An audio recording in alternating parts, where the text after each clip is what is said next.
In the spring of 1200 BC, a 9-year-old girl named Nefertari stood trembling in the courtyard of the Temple of Ammon at Karnak while priests scraped cold bronze razors across her scalp until every strand of her black hair lay scattered at her feet like fallen feathers. 3 days earlier, her father had delivered her to these temple gates to settle a debt he could not repay in grain or silver, so instead he paid with his daughter, wrapping the transaction in words about honor and divine service. The child did not understand what was happening to her. She had been told she was receiving a blessing, that serving the gods was the highest privilege a girl could know. But as the razor bit into her skin and her beautiful braids disappeared forever, Nefertari began to cry.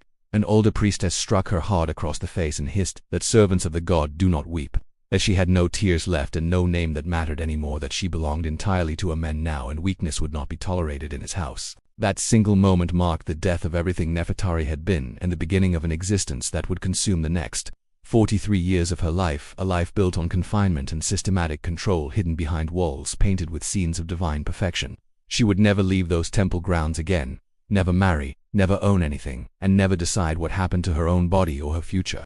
But here's what most people never realize when they imagine ancient Egypt's temples and priestesses. Nefertari was not alone. She was one of thousands of girls and women who lived and died inside those sacred walls, dressed in the language of purity but trapped in a system of servitude that destroyed them piece by piece.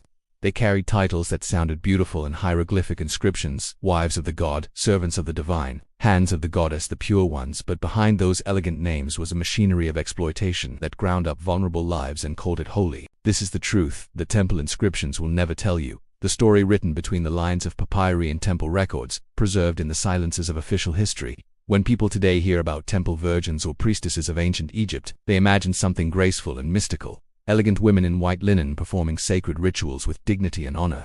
But that image is completely false. A product of ancient propaganda that has survived for millennia because it serves the powerful. The most common term for these women was Hemet Necher, meaning servant of the god or wife of the god, and other designations included musicians and temple attendants, but all of them shared one fundamental truth. These women were bound to temple service from childhood, stripped of autonomy and identity, controlled absolutely by a hierarchy of male priests who claimed to speak for the gods themselves. The word virgin in the temple context did not mean sexual innocence the way we understand it now. In the language of ritual, purity meant something else entirely, a state of being untouched by the profane world, separated from normal human life, and kept in a condition defined entirely by the priests. This purity was imposed through total control over the women's bodies, their movements, their relationships, and their thoughts. They were kept pure for the gods, which in practical terms meant they were kept accessible to the priests who claimed to represent those gods on earth. And here is the truth that changes everything about how we understand this system. Most of these women never chose this life at all. Many were given to the temple as children, long before they could comprehend what it meant, long before they had any power to resist. Families would dedicate their daughters as religious offerings, sometimes seeking divine favor, other times simply trying to reduce the number of mouths to feed in their households. What was presented as an act of piety was, in reality, a permanent surrender, a transaction where a girl was handed over and never returned. Others were given as payment for debts, just like Nefertari, because temples in Egypt were not merely religious centers but economic powerhouses that owned vast agricultural lands, lent grain and silver, and collected taxes across entire regions. When families could not repay what they owed, they often settled their accounts with their daughters, and this was state-sanctioned human trafficking wrapped in the language of devotion and disguised as sacred duty. Then there were the girls who had no families to offer them up, the ones taken as tribute when Egyptian armies returned from campaigns in Nubia, Libya, and the Levant with captives in chains. Among those prisoners were young girls and women who were delivered to temples and absorbed into the system of holy servitude from which escape was impossible. The ages of these children were horrifyingly young, with records on papyri mentioning initiates entering temple service at just 8 or 9 years old, many before they had even reached puberty. These were children completely incapable of consent, children who did not understand what was being done to them until it was far too late. Let me tell you about one of them, a girl named Mutnoya who was 8 years old when Egyptian soldiers arrived at her Nubian village to collect tribute. They took gold and grain and ivory, but they also took children, and among those selected was Mutnoya, tied together with ropes alongside 12 others and forced to march north on a journey that lasted weeks and covered hundreds of kilometers. She did not speak Egyptian and had no idea where she was being taken or what awaited her at the end of that brutal march. She cried constantly until a guard struck her across the face and told her that crying was forbidden. So from that moment forward she learned to cry in silence, swallowing her grief where no one could see it. When she finally arrived in Thebes, she was assigned to the temple of Mut, the goddess of motherhood, and the cruel irony would only reveal itself slowly over the years that followed. She was now serving a goddess who symbolized mothers and protection while being denied forever the right to become a mother herself or to know any protection at all. If you believe these forgotten voices deserve to be heard, if you think history has an obligation to remember the vulnerable and the silenced, then subscribe to this channel now, because here we uncover the stories that official histories tried to bury, the truths that make us uncomfortable but that we desperately need to face. What happened to these girls inside the temple walls was designed with precision to break them completely.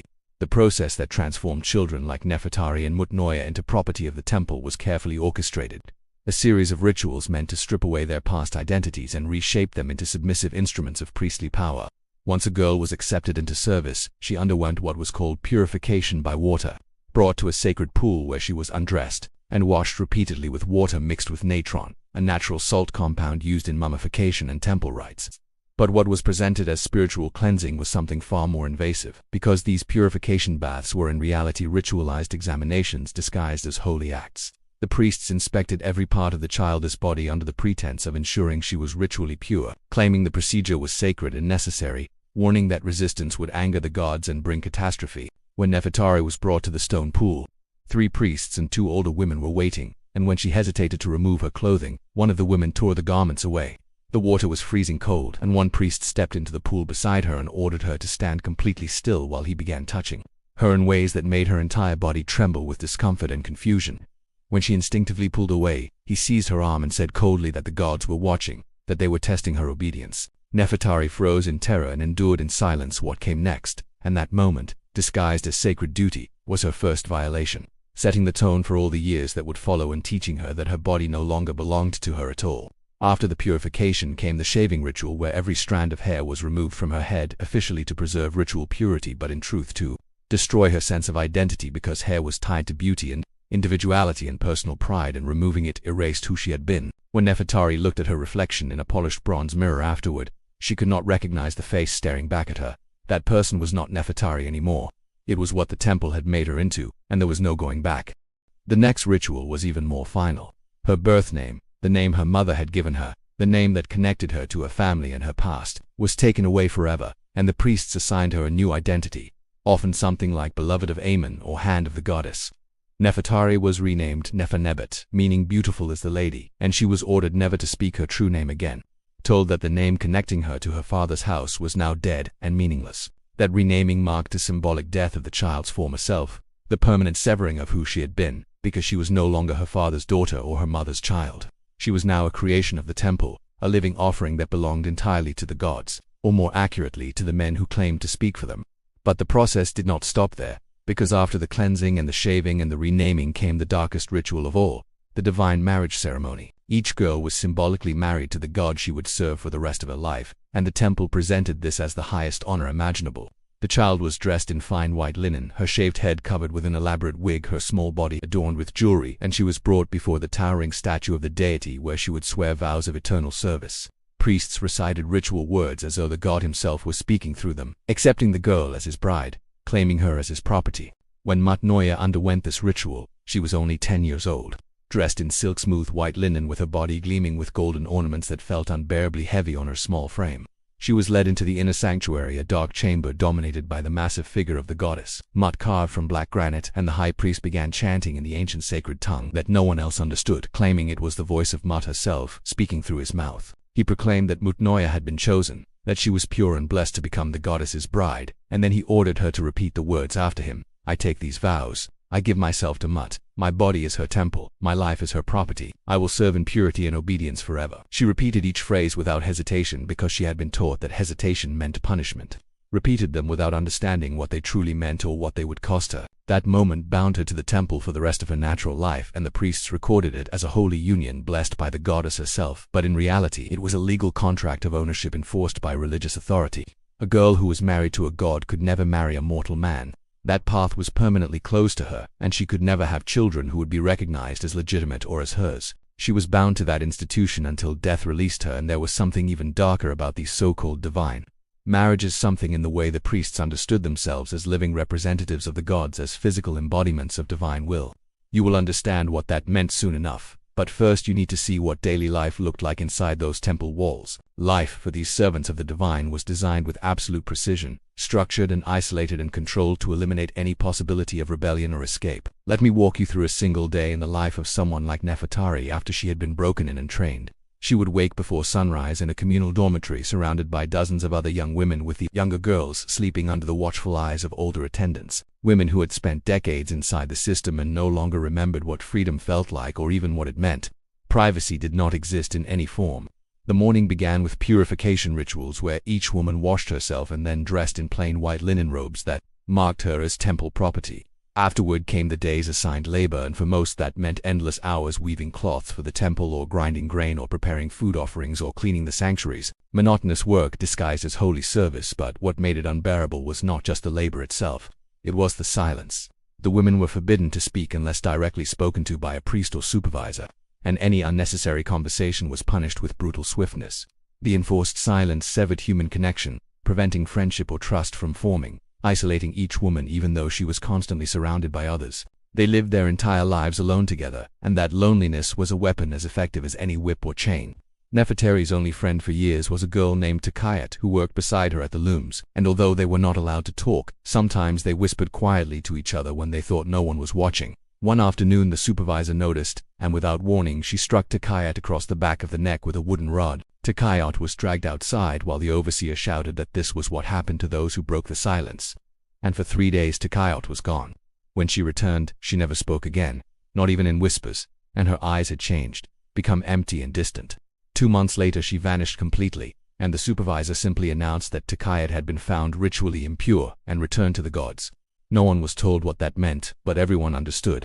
She was dead, and they were meant to forget she had ever existed. Surveillance inside the temple extended into every corner of their lives. The women were watched constantly, their movements restricted, all contact with their families absolutely forbidden. Control over their existence reached into the most intimate aspects of their bodies through regular inspections. To ensure ritual purity, examinations performed by priests that were deeply invasive and humiliating. Nefertari learned over time to disconnect her mind from her body during these inspections, to let her thoughts drift away somewhere else while the violations took place, because that was the only way to survive them. If a woman showed unhappiness or defiance or resisted in any way, punishment followed immediately. Extra labor or days without food or beatings carried out where everyone could see. Escape was not merely difficult, it was unthinkable, because these women had been taken so young that they no longer remembered life beyond the temple walls. They had no skills for surviving outside, no home to return to, no memory of freedom or family. They were trapped not only by stone walls and locked gates, but by psychological conditioning that made the world beyond seem impossible and terrifying.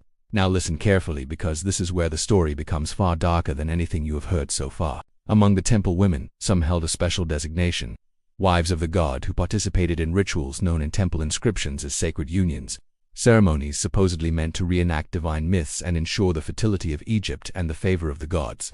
The texts describing these rituals sound poetic and mystical, filled with metaphorical language and religious symbolism that obscures what actually happened. But in reality these ceremonies hid something horrific, because high-ranking priests, especially the high priest of Ammon, claimed to physically embody the god during these sacred unions.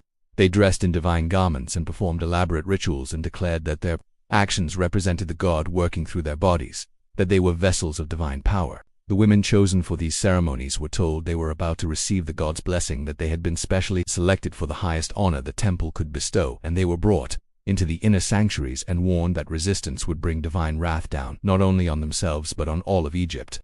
Let me be absolutely clear about what these sacred unions actually were. They were not holy rites. They were acts of coercion and exploitation.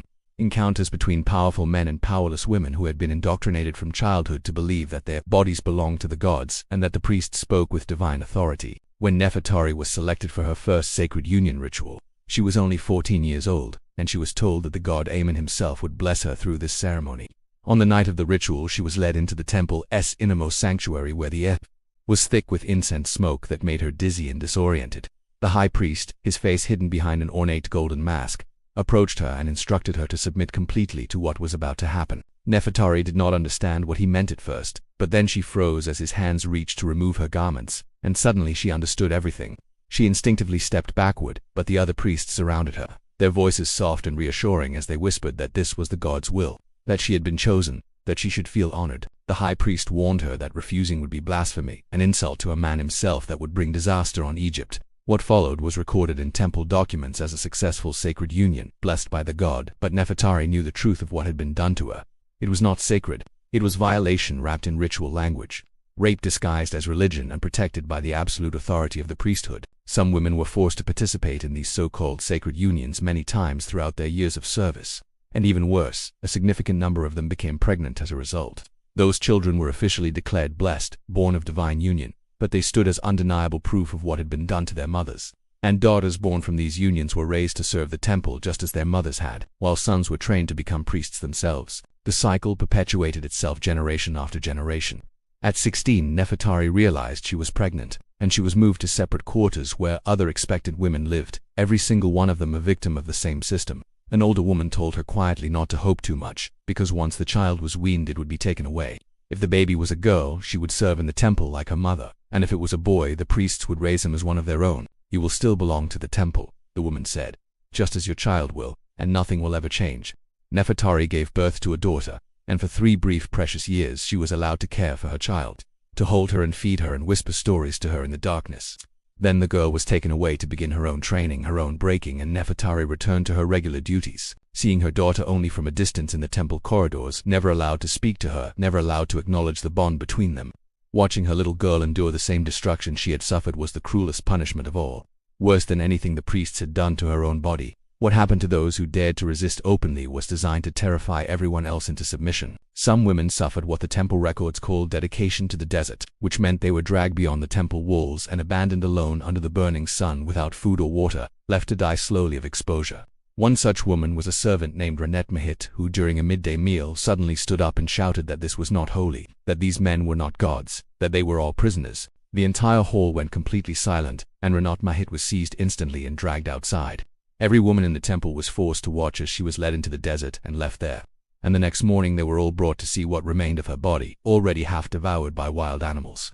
The high priest declared that this was the fate of the impure, of those who defied the gods, and that her suffering would be eternal. But Renet Mahit's defiance, even though it ended in horror, left a different kind of legacy because it taught the others that rebellion had to be silent and invisible if it was going to survive at all. Resistance lived on in secret ways, in hidden meanings woven into songs, in brief glances exchanged during prayers, in small deliberate acts like weaving errors that spelled out faint words. I resist, I remember.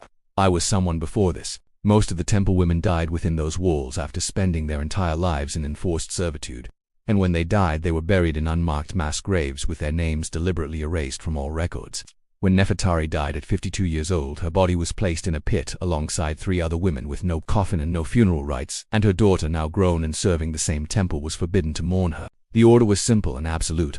Forget she ever existed, yet some of them refused to disappear entirely, and in hidden corners, on fragments of stone in dark chambers where priests rarely ventured, they carved short, desperate messages. I was born free. They took that from me. Remember that we were people. And there was Mutnoya, the Nubian girl, taken at 8 years old, who 2 days before her death at age 43 etched her final words into the wall of a storage chamber. I came from beyond the first cataract. My mother's name was Menetari. I remember her voice singing, I never forgot who I was before they took me. This life was not my choice. If you find this, know that I lived, know that I mattered, remember me. Her message still whispers from the stone. After more than 3,000 years I existed. I was real. Remember me. This is the truth the Egyptian temples tried to bury beneath their magnificent architecture and their beautiful inscriptions. Thousands of women taken as children, exploited for decades, erased in death as though they had never lived at all. Today visitors walk through these temples and marvel at their beauty, admiring the towering pillars and intricate carvings, rarely realizing the suffering that unfolded within those same walls for centuries. But now you know the truth, and when you look at those ancient monuments you will see them differently. Behind the painted scenes of gods and kings were women like Nefertari and Mutnoya, and countless others whose names are lost forever. Women who were real people with thoughts and dreams and voices. Women who endured unimaginable cruelty and still found ways to fight back, even if only through a scratch in the stone. Their stories demand to be remembered not as footnotes to the glory of ancient Egypt, but as central truths about how power operates and how vulnerable people are crushed beneath systems that claim divine authority. What do you think about their story? And how should we remember these monuments that are simultaneously artistic masterpieces and sites of systematic oppression? Leave your thoughts in the comments below, because these conversations matter and these voices deserve to be heard.